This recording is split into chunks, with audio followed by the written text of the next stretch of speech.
Samantala, patuloy na tinututukan ng isang komite sa Kamara ang mga panukalang batas na layong tugunan ang mga isyu sa presyo ng langis at palakasin ang regulasyon sa sektor ng enerhiya.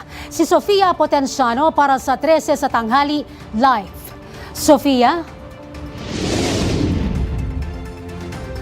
Zai, binusisi ng House Committee on Energy ang mga panukalang batas na may kinalaman sa pag-aamyenda ng Oil Deregulation Law ng bansa.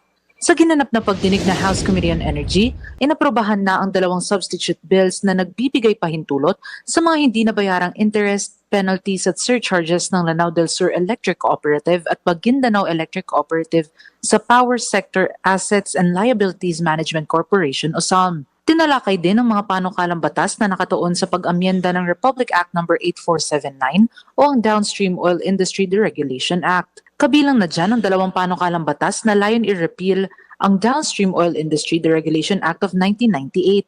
Dito'y nagpahayag si Committee Chairperson Jose Alvarez at ilang resource persons ng pag-aalinlangan lalo na sa posibleng epekto ng pagbuo ng panibagong regulatory body na maaaring makapagpahina umano sa investment sa oil industry.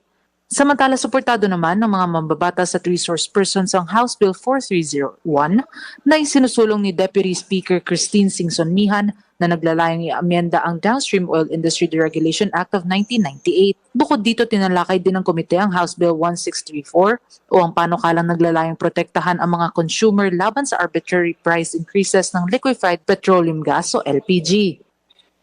Zai, sa huli nanawagan ng mga mambabatas para sa consolidation ng apat na panukalang batas na nakatuon sa pag-amyenda ng Republic Act No. 8479.